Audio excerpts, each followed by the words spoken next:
कई बार ना रिलेशनशिप्स में हम वो बहुत सारी चीज़ें करने की कोशिश करते हैं जो हम इधर उधर से देख रहे होते हैं, और जब हम उसे एक्चुअल सिचुएशन में जाके करते हैं तो वो वर्क नहीं करता।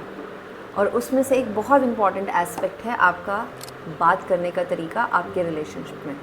तो कई बार लोग मुझे कहते हैं कि खुशबू मैं बात करने बैठी और चीज़ें वर्कआउट नहीं की।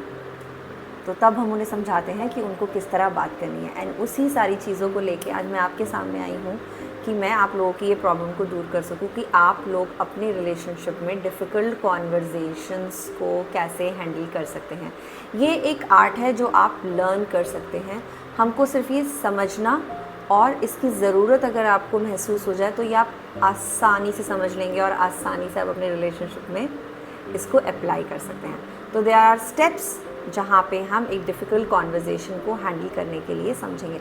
तो कंप्लीट वीडियो देखिएगा। 4 स्टेप प्रोसेस है जो कि बहुत आसान है, बट इसको इम्प्लीमेंट आप जब धीरे धीरे अपने रिलेशनशिप में करेंगे तो आपको समझ में आएगा कितना इम्पॉर्टेंट है ये। तो पहला स्टेप जो है, जो बहुत इम्पॉर्टेंट स्टेप है 4 स्टेप प्रोसेस में, जो पहला स्टेप है इज़ कि आपको पता हो कि आपको बात क्या करनी है जाके। तो जैसे जब मेरे पास भी बहुत सारे क्लाइंट्स आते हैं तो वो मुझे कहते हैं समझ मुझे नहीं पता मैं कहाँ से स्टार्ट करूँ, मुझे नहीं पता कि ये बात रेलेवेंट है या नहीं। तो ये बात मुझे समझ में आ जाती है कि ये काफ़ी कंफ्यूज हैं। तो जब आप मेरे साथ पास तो आप कन्फ्यूजन से आ सकते हैं, लेकिन अगर आप अपने पार्टनर के साथ किसी डिफ़िकल्ट कॉन्वर्जेशन में बिना समझे जा रहे हैं कि आपको बोलना क्या है, आपको उस बात की क्लैरिटी नहीं है, तो वो कॉन्वर्जेशन कभी भी हेल्दी नहीं ख़त्म होगी, वो हमेशा डिफ़िकल्ट हो जाएगी।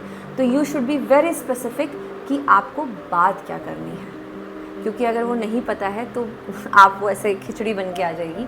एंड खिचड़ी में ना आलू का पता है, ना प्याज का पता है, ना दाल का पता है, ना चावल का पता है।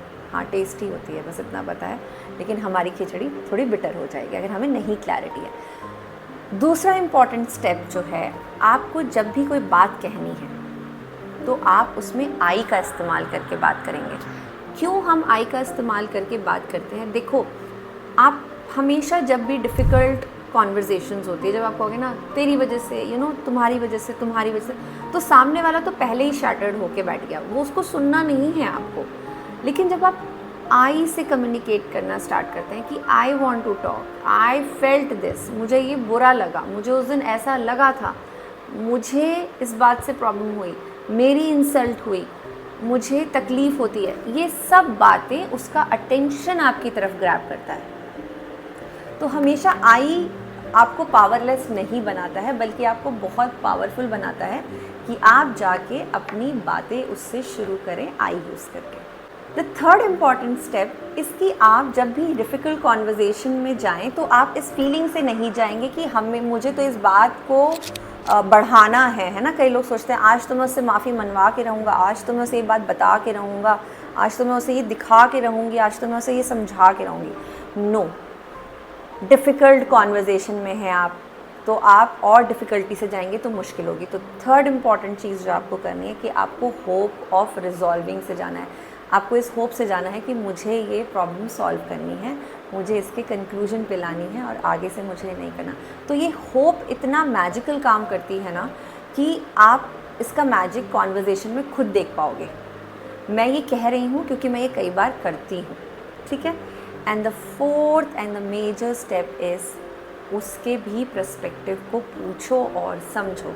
जब आपने अपनी बातें कह दी, आई करके कह दिया, आपने एक होप पैदा कर ली, आपको क्लैरिटी है आपको क्या कहना है, तो अब आप उसके पर्सपेक्टिव पे पूछो कि अब तुमको क्या लगता है, तुम्हें क्या इस बारे में कुछ कहना है, तुम्हारा क्या सोच है।